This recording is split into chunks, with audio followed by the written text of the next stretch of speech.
Good morning, everyone. Welcome to Momentum Mondays. My name is Lynette Rogers, and I am excited to officially kick off the call.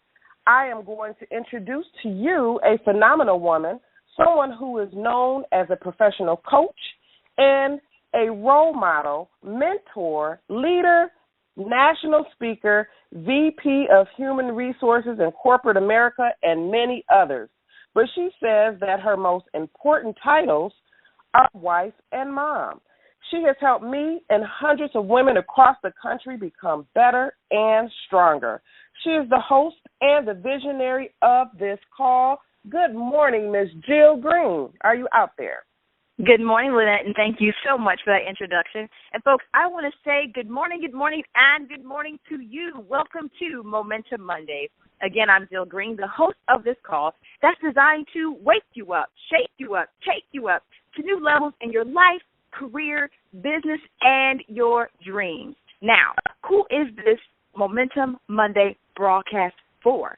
It is for everybody. If you're a domestic engineer, which is a stay-at-home parent, a 9-to-5er, a career professional, an entrepreneur, a traditional business owner, if you're in direct sales, if you're in transition, in between jobs, in between blessings, reinventing yourself, pursuing your goals or your dreams, a speaker or author or coach, a man or a woman, this broadcast was designed with you in mind.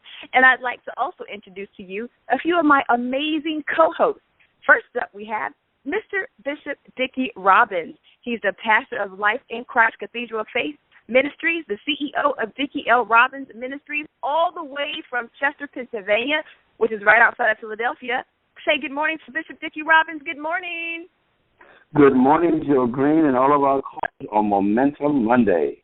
And we also have Miss Michelle Washington. She's the founder of Michelle Marie Fashion Agency, visionary of Women of More, all the way from Newark, Delaware. Good morning, Michelle. Good morning, Jill. Good morning, team. Let's go.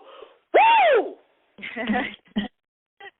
And we also have all the way from Fort Wayne, Indiana, Miss Danita Washington. She's the founder of Fort Wayne Girls Rock and Girls Rock Summer Camp. Good morning, Danita. Good morning, Jill, and good morning for everyone on the call. Welcome for joining us. And to those of you, you've already heard her amazing voice, all the way from Detroit, Michigan, owner of Virtually Yours, founder of Saving Our Youth, author of the #1 best-selling book, Mission Unstoppable, that she penned with Les Brown and George Fraser. Say good morning to Miss Lynette Rogers. Good morning, Lynette. Good morning, Jill, and good morning to all the Momentum Monday movers and shakers.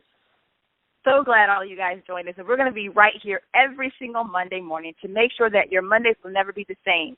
If you'd like to join in on the discussion, go to Facebook right now and request permission to join the Momentum Monday discussion group. It is private, but we will allow you in to join the discussions. And if you're on Facebook right now, go to the group and post hashtag on the call. Hashtag I am on the call. Now, folks, if you were just joining us, oh, my goodness, you were joining us in the midst of an amazing series that we've been having, and it's been called The Power of Habit. We've been reading the book, The Power of Habits. We've been discussing habits and how they dictate your life, and we had a very special guest last week that talked to us about habits, Dr. George Fraser, and he gave us a very sobering discussion about our habits. And he talked about the fact that we watch way too much TV, that we need to educate ourselves more and entertain ourselves less. We're going to keep the momentum going. Today we have an amazing, dynamic, special guest on the line this morning. She is a CPA, the co-founder of The Badge, all the way from New Orleans, or Nolans, as they like to say, Louisiana. She is the author of The 10 Commandments to Financial Healing, one of the most downloaded apps on a spiritual financial website. She started the Badge Plan back in 2013. She's worked with a number of universities, churches, nonprofits, and employers to provide financial education to the individuals. She's currently, now this woman is a very busy woman, currently a professor at Dillard University, has worked with the IRS as both a criminal investigator and revenue agent. She also is a media contributor. She's been on, she has several frequent spots on FoxBusiness.com, Bankrate.com, Yahoo Finance, Debt Magazine, this is an amazing, phenomenal woman. She was one of my speakers at one of my WIN conferences. But more than that, I get to say she's my friend. And I want to say good morning to the amazing Miss Kem Washington. Good morning, Kem. Good morning. Thank you so much for having me. Kem, I am just tickled and so delighted that you would join us this morning. You are someone who is always busy. Either you're in front of a room teaching a class on how to be healed financially. Either you're on TV, teaching the nations, how to get their purse and their wallet in order, but yet you would agree to invest your time with us. So thank you. Thank you again for having me. So we're going to talk about habits. We've been talking about habits, Kimmy. You and I talk all the time about, how to get to the next level in life. But one habit that we do know people struggle with is financially. People can look good, they can drive well, they can live well, but when you open up that wallet or that purse, sometimes the story is very different inside. And so you this morning are going to give us 3 to 5 really strong tips on how to be financially successful. So what are some things we should be thinking about this morning?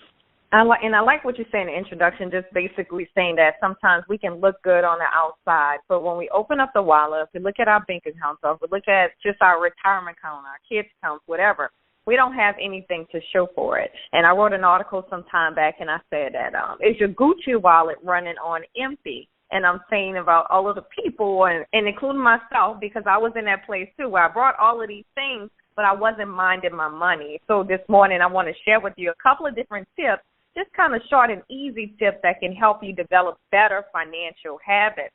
And the first one, of course, is budgeting. And it might sound easy and something that we know we ought to do, but I like to tell people first, if you're going to get anything else in order as it relates to your finances, you really do need to sit down and create some type of budget. Let me ask you this. Why do you think people struggle with budgeting? I mean, like you said, financial, stability, budgeting is just 101. I mean, that's something that we all know we should do. But why is that such a struggle for us? Sometimes because it could be overwhelming. And so what I tell my students in my class, what I tell the participants who take my classes at the different organizations is that make your budget simple. Make it really simple. And one way that I tell them to do it is what I call paycheck budgeting. And so I'm saying that when you get paid on the first of the month, sit down at that time and write out your budget, just for the next 2 weeks or whatever time period that budget has. So you're going to sit down and write out your budget. And what I like to do is talk about what I call ABCs to budget. And I'm saying the first thing you need to do once you sit down, and I talk about financial healing. So I always talk about praying over your finances, just asking for wisdom. How would I use my money this time? And I have a great financial healing prayer on my website at Kimberly.com. But using that financial healing prayer, take at least 10, 15 moments on that payday and write things out. And when I say ABC, I mean that the first thing you need to do, have it automatically save some money somewhere. So automatically have it saved, debited from your account. B, budget for your bills. If you make $1,000 and you save $100 from the check, and your bills are $600 or so or whatever it is, pay it on the first of the month. Don't wait till the 7th. Don't wait till the 10th, because then you may have late fees or you might forget. And then that way you'll see what do you have for everything else. And I call it C, cash for everything else. And that's the money you can use to kind of splurge and kind of go out and do different things. But that way you save something, you paid your bills, and then it kind of gives you an idea of what's left over. Okay. So we're talking about, so you guys are just joining Momentum Monday, and we're speaking with the amazing Kimberly Washington, and it's KemSense, hashtag KemSense if you want to follow her on Twitter. And Kim is K-E-M, not K-I-M for some of you. And she said that the first step is paycheck budgeting. And the ABCs is that it's A, automatically save, B, budget your bills, and then C, cash for everything. That's awesome, Kim. Okay, take us to the next step. I love this. And the second part, of course, is your assets, minding your money. I always talk about this. You make a lot of money, but how much do you keep? And I'm saying get into the habit of not just spending your money, but start really looking at your net worth. And if you're unsure what your net worth is just taking your assets, things that you own, such as a car, a home, or investments and savings, and subtracting out who you owe. And so that could be your mortgages, it could be credit cards, it could be student loans, whatever it is. And determine whether or not you have a positive net worth or a negative net worth. You want to look at those numbers. And once you get your paycheck in, or once you get money in, or once you get a windfall in, not only think about, okay, how I'm going to spend this money, but I want you to start thinking about how would you build your net worth. That's so important. And so that could be doing things as padding that savings, building that emergency fund, begin to start looking to investing. There's so many different tools out there that can help you invest these days in easy ways, places like Vanguard and Fidelity. But think about how you can build your network and not just spend. That's so important. Now, Kim, that's really powerful. And I know that some people assume that when you hear the word net worth, a lot of times they think about big people with big money, like an Oprah Winfrey or Magic Johnson, or because they have net worth. But it's interesting that you are telling us as an everyday average person that we need to be aware of our net worth as well. Yes, we definitely need to be aware of it. And if you look at your net worth and you're not really pleased where it is, don't be alarmed. Go back to the first step that I told you about budgeting, because a lot of times we have a budget and maybe we're overspending in areas. And one of the things that I challenge your listeners to do is look at that budget. See places that you can cut. I always tell people, delete one expense and use that expense and start paying yourself if you're not saving any money. But look at your cable bills. Look at your cell phone. Start arranging those things. And one other thing, too, is that don't cut your budget down to dry bones and like, okay, I'm never going to eat out again. I'm never going to do this. Just put limits on what you need to do or what you desire to do. So if you like to shop, okay, maybe you might want to say $50 that I'll shop instead of $500 this month. But put limits, live within your limits, and that way you can not only stay within your budget, you can have some money to save, and you can help build your net worth. I love this. And so you're saying be realistic. Now, let's talk about that for a second, Kim, because, you know, some of us will go to the extreme. I was sharing this example with the team last night. You know, there was a time a few years ago, my husband and I said, we sat down and looked at our finances. We realized we were spending a lot of money eating out. It's so easy just to, you know, throw the kids in the car. And then we had really conditioned our children to every time they got in the car, they automatically were hungry because we were always eating on the go. And so we said, we're just going to stop eating out, period. And that worked for a minute. But it was unrealistically, we were just going to stop eating out forever. And so because we really didn't have, you know, a structure or discipline in place, we went from not eating out at all to saving all this money to going right back to the same behavior. So because it wasn't realistic. So that's a really good point. Yes, it's a good point. You have to think about it. You know, put those things in your budget. If you like to shop, I say put it in your budget. That way you can know what you can afford. It's not that you can't do these things. Understand what you can afford. And if you see at this time, because you have so many expenses that you may have to take it out, start taking it out now. Get your finances together, but put it back in if you see fit. And then start cutting in areas where, number one, that you don't really enjoy so much, the things that you do enjoy. So if you're paying $200 for cable or something, or you rather spend an extra couple of dollars doing something else, rearrange things, cut things back, and just kind of be realistic with your budget. I love that. And if you're just joining us, you have joined Momentum Mondays. We have the amazing Kem Washington, Kem. She's the author of the 10 Steps to Financial Healing. She mentioned the financial prayer that she has on her website, and I went ahead and grabbed that, and I posted it inside the Momentum Monday discussion group, and it's #KimSense, so you'll be able to find it. But it's an awesome financial prayer, and she's actually walking us through the badge, which is a very special financial plan that she has coined, the badge, BADGE, and the B stands for budgeting, and she talked about paycheck budgeting. The A stands for asset. She talked about knowing your net worth. So go ahead, Kim, take us through the third step. This is awesome. The third step is your debt. I talk about this all the time. Many years ago, I found myself in a lot of credit card debt. And so that was one of the reasons that I sat down and I said, okay, I need to do something about this. I want to kiss this debt goodbye. So what I did was I created a debt reduction plan. And my debt reduction plan, I always tell people, was just how I learned how I can kiss my debt goodbye. And what I did was I did something a little bit different and something that I share with individuals who work with me or who I teach. And the first thing is that I just sat down and I had what I call my come to Jesus moment. I sat down and I wrote down every debt that I owed, all the different credit cards, the small loans, all of these things. And I just wrote it down and I got real with myself. And I said, okay, so let's say, for instance, the balance was $12,000. I said, okay, I'm going to pay this $12,000 out, but how am I going to do it?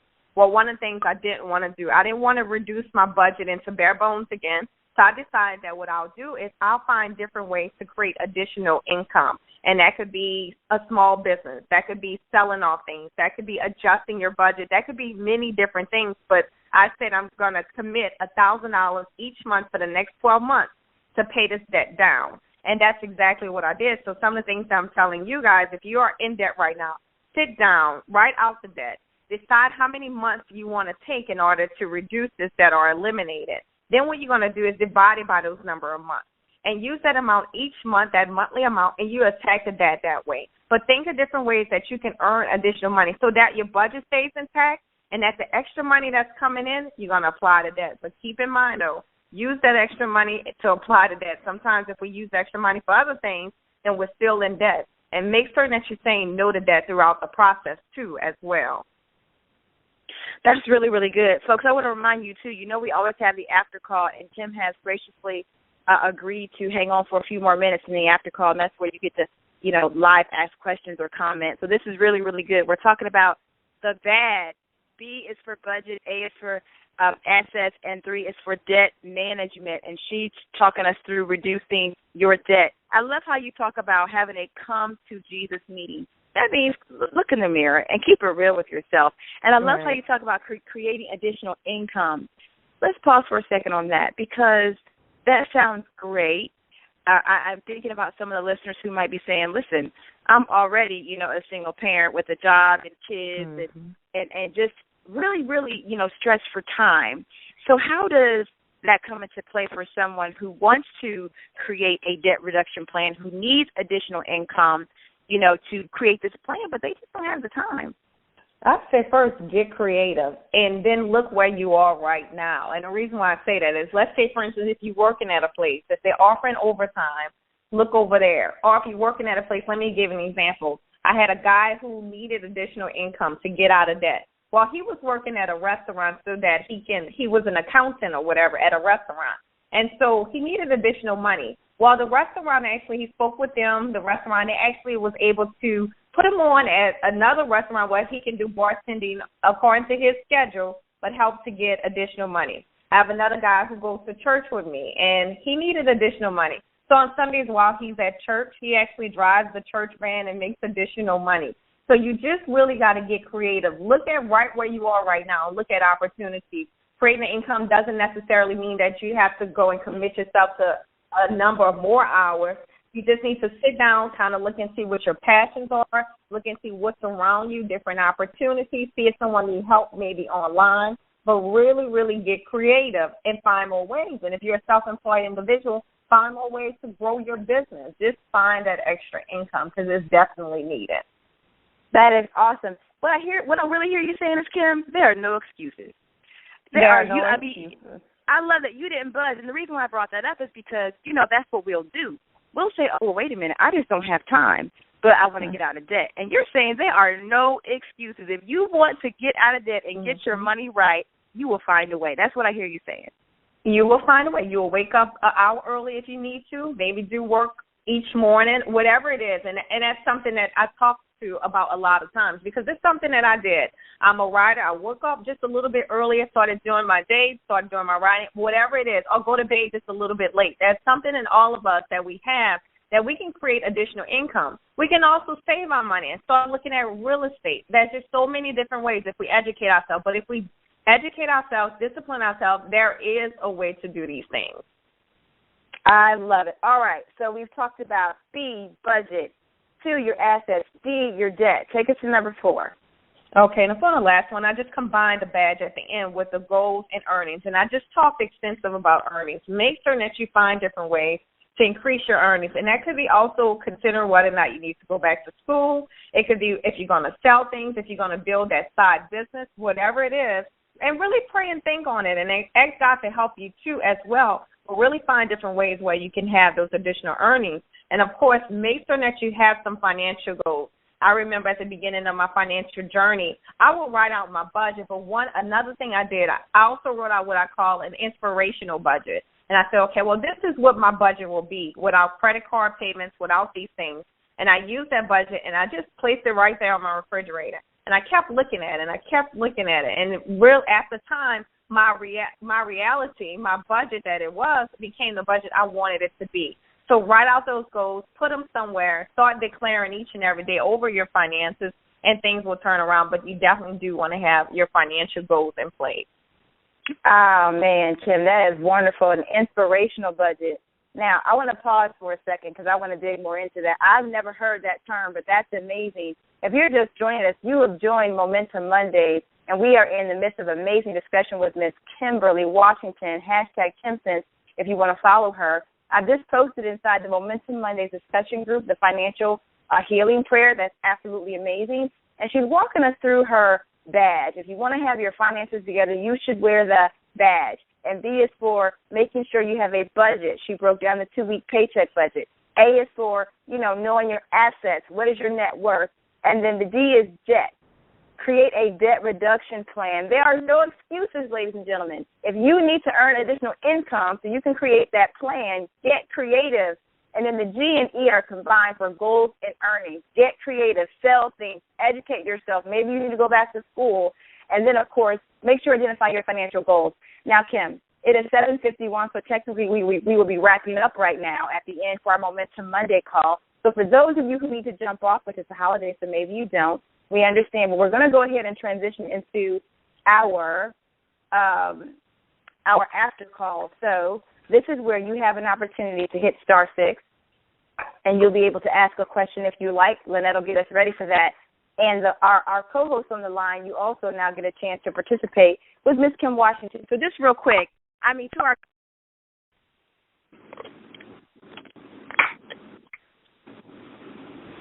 okay, thank you, Lynette. And then go ahead and hit *6 one more time, and then we can go ahead. Okay, perfect. So if you're a caller on the line and you'd like to participate, all you have to do is hit *6. That will unmute your line, so you're free to ask a question or participate in the dialogue. But to the co-host on the line, was this not awesome what Ms. Kem Washington shared with us this morning? Absolutely. I got so much out of this call this morning. Lynette, what about you? Oh, my goodness. I am so appreciative of the ABCs to the budget. I am taking copious notes. This is information that I'm enjoying thoroughly, and I definitely am going to share this with my children, especially my son that's in college. He is learning now to budget money based off of the fact that he has a limited budget, but this is so good, and I'm just so thankful that, Kim, you're sharing this on the call. Thank you so much. Thank you. What I like about it is it's so simple. I think, Kim, that sometimes people get intimidated by finances. Either they get intimidated by the lack of finances they have, and they think they just have to struggle through, or they get intimidated by the whole process. And I think that's why people kind of shy away from it. What do you think, Kim? It's true. It becomes a very daunting task with all the different things coming in, things that's going out. But one thing, you have to have a structure in place. And I know that because we're busy, we don't have the time, and it's something we really don't like looking at. So we just kind of push it off to the side. And so that's why I try to give people that I work with just easy tools to say, hey, this doesn't have to be complicated, and you can do this. And you can even do this on a modest budget. Some people say, well, I'm not making enough. But if we really start looking at what we're spending on, we are making enough. We're just really not minding our money. But once we put our mind on our money, the doors are open. It can open just so well. I'm doing a class right now. I have 70 women in that class, and I'm getting emails all the time saying, oh, my God, I can't believe this. I'm doing better. But all we have to do is just really putting our mind on our money, and things could really change from that point. Wow, 70 women.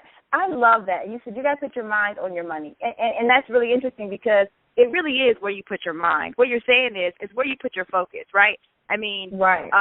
Last week, Dr. Fraser, Kim, shared with us that the African-American community watches, I think it was like 60% more TV than any other community in the country. Right. It was some astronomical amount of hours that we spend watching TV, and that insinuates that's where our focus is. But you're saying our focus needs to be on our money so we can change things.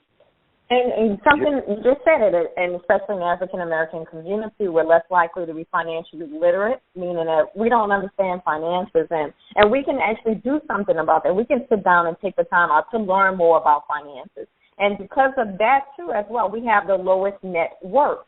And the average net worth for African-Americans are about $6,000 compared to our white counterparts of $100,000. That's on average. So that lets you know that we have a lot of work to do. But, again, if once we start putting our mind on money, it can change. It doesn't necessarily mean it has to stay the same. I believe it could change. I believe that we just have to put our mind on our money. Yeah. Wow. Yes, Bishop. First of all, I want to thank you for bringing incredible guests on the call the last couple of weeks. And interestingly enough, they have in turn talked about the two most important assets that God has given us stewardship over. There's our time and our money. And people don't understand many times the interrelationship between time and money. And one of the things that I share with people, and I'm trying to live by, I'm trying to get better with it, but you can look at your bank account, your bank statement, and know exactly how much money you have left. But there's nothing to look at to determine how much time you have left. So we have to pay really more attention to our time than we do to our money. But time sometimes equals money, so both those items have to be budgeted. And the reason why a lot of times we struggle financially is because we budget far too much time on what Dr. Frazier talked about. We budget too much time for entertaining ourselves, not enough educating ourselves and putting our plan into action. So the last 2 weeks have been incredible because we have to watch our time. We have to mind our money because the two together is what causes prosperity to come into our lives. I Awesome. totally agree, and that's something else that I write all the time. But one of the things, I have a planner, and I just write out what my week's going to be like, what's my time, where I'm going to be on every Monday, where I'm going to be on every Tuesday. That's so important too, because if you don't do those things, then you can't build your wealth. Or if you have a business and if you don't know where you're going to be every Friday or what you should do, or when you're building your business every week, then you just put in loopholes in your money and your wallet. You got to stay consistent, and you got to use your time wisely. So I totally agree. Hey, Jill. Yes. Hey, Jill and Kim, thank you so much for joining us this morning. I think this is so imperative for us to have and get the knowledge and understanding of this. I also believe that this is one of the key things that's going to help us with our momentum to that finish line. I think this is definitely important. Kim, I like the fact that you said that to make the budgeting and the way we look at finance simple. Sometimes I think we overthink things, and when we overthink things, we just don't do it. Right. That's right. When we overthink, that's why I make it as simple as it can be. And I have so many different resources just to help the people as far as it relates to finances. But I try to make it as simple, something easy that they can understand. And plus, it helps that I've been in a place where my finances were out of order, and I really had to bring some order and system to my finances. So I know the struggles, I know these things, and I can relate to the people better. Kim, go ahead. Go ahead, Benita. I'm sorry. Kim, I just wanted to say thank you as well. I love that you were authentic in the conversation and you shared some of your own personal struggles now and your celebrations. And the one thing that, I heard from the call, too, is that, sometimes I think if you look at where you spend the most is where you'll show your heartbeat and rhythm. My pastor speaks on that all the time.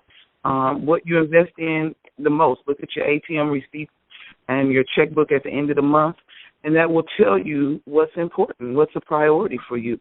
And sometimes I think we miss looking at being reflective, in where we spend our money, and that's how you really can look at how you change your habits. So thank you so much and for getting on the call today and sharing some major hits and points for us.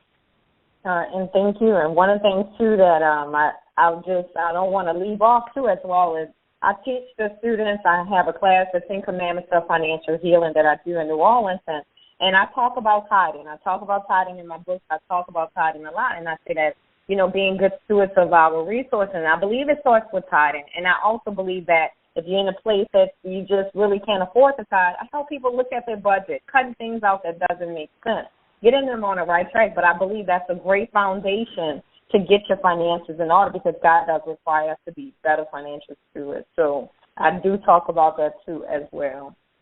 You know, I'm going to say, Kim, I appreciate you sharing that, because Kim is a woman of faith, and that is one thing that she definitely believes in. When we talked, the first thing she said was, well, people got to pray over their money. And I want to talk more about that, because that's not something you hear a lot. People will say, you know, pay yourself first, put some money aside for a rainy day if you have a windfall. We've heard some of those things, but it's refreshing to hear somebody say, don't just tell your money where to go. Pray over your money. And then, you know, it is critical to tithe as well. So talk a little bit more about that, Kim. I want to make sure people don't miss that point about praying over their money. What I talk about is that I made so many dumb mistakes, right, as it relates to finances. And I spent on things that I really didn't need, and not so much of that.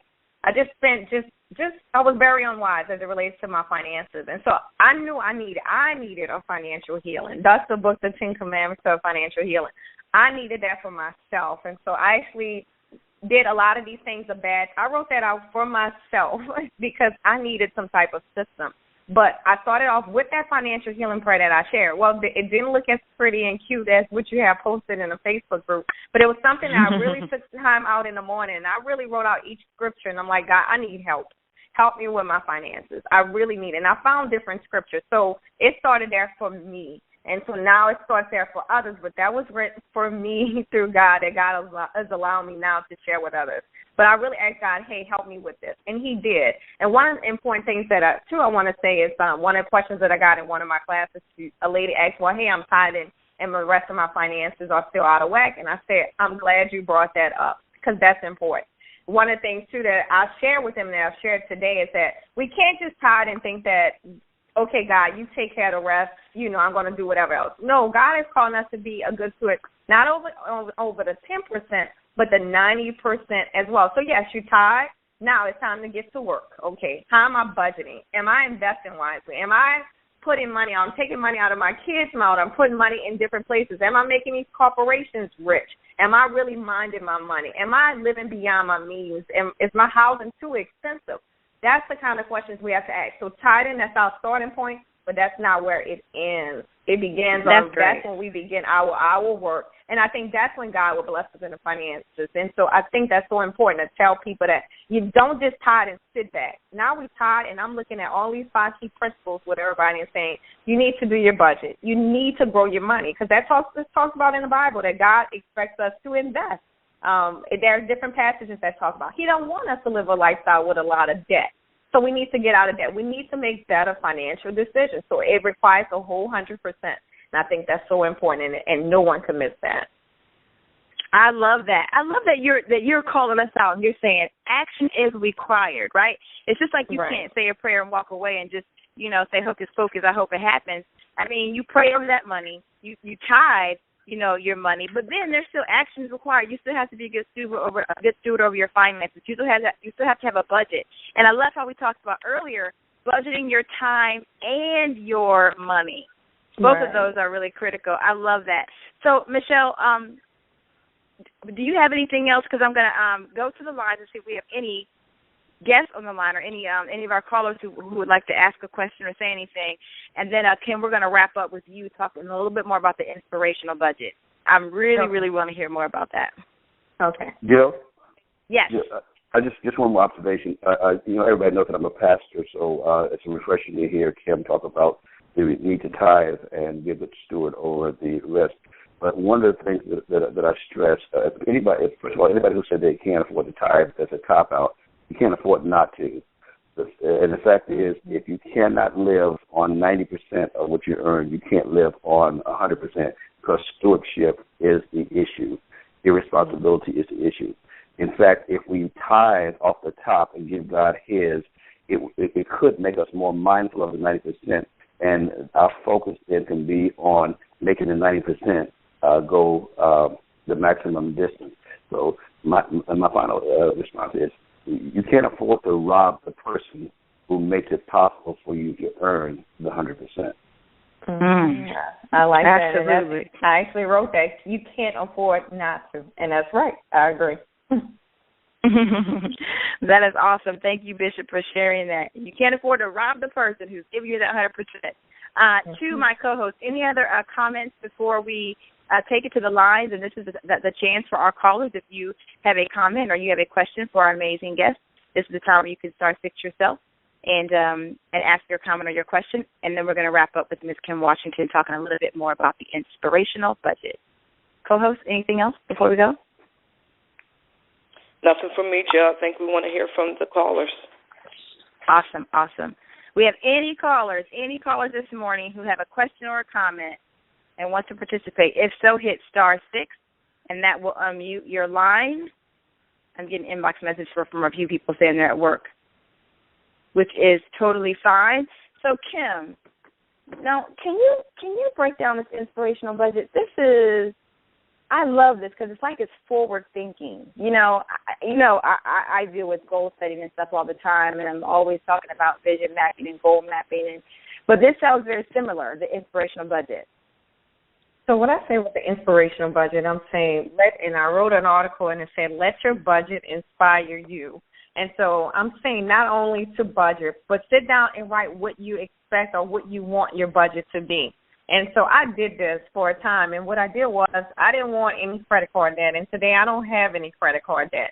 And I wrote out my budget, and I didn't put credit card debt on it. I didn't put certain expenses that I believed I didn't want to pay for anymore, and what I wanted my surplus to be at the bottom so I would have extra money at the end of the month. And I used it as my goal sheet, and I just placed it on my refrigerator as this will be my goals, this will come to pass, this will be my income. This is what I'm going to have. And so I slowly but surely got out a lot of the debt that I was in, got out a lot of the different expenses that I was overpaying, and was able to move my income, even increase my income by just looking at that, but then not only looking at it and looking at it each day and declaring it, but taking the steps each and every day to make certain that it will come to pass. And so that meant being mindful of my money. It meant looking at which ways that I can cut back, which things can I do, what did I need to pay off to make my inspirational budget come to pass. Oh, hey, Kim, I love that. Hey, yes, the thing that is so key of what she said and that we have been sharing with our listeners and our callers is that just because you write it down and you see it doesn't mean that it's going to manifest itself. You definitely have to put action steps to it. Faith without works is dead. So we can look at what we're writing on the wall and we can look at our goal sheet, but if we're not applying faith and works to that thing, it's not going to happen. So I think that's key. And again, it goes back to keeping that momentum and starting small and moving forward. Mm-hmm. That's right. Absolutely. And Kim, one thing we've also talked about as we've been on this journey talking about habits, we talked a lot about accountability. So let's talk about that. How does that apply to this model here? Because, again, I don't think we're short on people starting the journey to financial healing or financial stability. However, many don't make it across the finish line because they drop out during the race. How did you keep yourself accountable, and how would you encourage others to find accountability when they start a process like this? It could be a couple of different ways. For me, one way that I kept myself accountable is that because I did my journey on my own, especially in the beginning, it was just something that I sat down and I knew I needed the financial healing. But what I would do is I would monitor my expenses. I kept a journal with me. I kept something with me where I can write out my expenses. And also something else that people can do is use an app, whatever it is. But I just kept my expenses with me, wrote it down, and that way I can say, okay, well, how much did I spend? Do I have that extra money this month to pay down that debt? So every payday you can do a check and just looking at, okay, well, how did I do? And once you start seeing those numbers come down, I actually have on my desk, and I'm at my desk right now, I have the spreadsheet that I use to pay down my debt right in front of me. And I kept this spreadsheet in my purse with me. So I would look and say, okay, I'm almost there. I'm going to pay this off. And I would just keep it with me, and I will cross things out as I go. So keep something with you. And I created this spreadsheet in Excel. It was something simple to the point that now I have today called the financial planner, the badge planner that I actually use in my classes. But before the badge planner, again, it wasn't nothing fancy. It's something that you can even do on your own. I just sat down, created spreadsheets and things, and I kept it with me. And that's how I was held accountable. You can right now have somebody be your accountability partner. That's one thing I encourage in my class now is that okay, let so-and-so be your accountability partner. So you guys can check on each other every Friday, especially if both of you guys are struggling with finances, or if you're not struggling, or you just want to go up to the next level. Start having that person that you can talk to, meet once a month. I do this just with my business. I meet with my business friend once a month, and we talk about things, and that's how we hold ourselves accountable. So you want to have something, whatever works for you, but hold yourself accountable. Keep checking, keep monitoring, and see whether or not you're making progress and not just moving forward. I love this, Kem. This has been amazing, folks. Thank you so much for joining us here on Momentum Mondays. We are in a powerful, powerful discussion with Kem Washington on financial habits, which is a series that we've been in for the last 5 to 6 weeks. And she shared with us her personal badge plan. And badge, the B is budget. Make sure you have a paycheck budget. The A is assets. Know your net worth. The D is debt. You need a plan to reduce your debt. And the G and the E were goals and earnings. You can find more about Ms. Kem Washington at Kimberly.com. Kimberly.com. You can follow her on Twitter at #KemSense. That's KEM. And folks, we want to thank you so much for being with us this morning. And Kem, thank you. You're amazing. Thank you, Jill, for having me. I appreciate it. All right, folks, we're out of time. Again, this is Momentum Mondays. Join us right here next Monday at 7:25 a.m. Eastern. And also, if you want, again, that financial prayer, it's right there in our Facebook post. And if you want the recording, I'm already getting text messages about when will the recording be posted. You'll be able to listen back to it by 12 o'clock noon. And Lynette will have it posted then. So anyway, folks, thank you so much. Have a wonderful day. Lynette, go ahead and open up the lines. And I'd love to hear people say, I'm debt-free. Because you know what? That's what we call.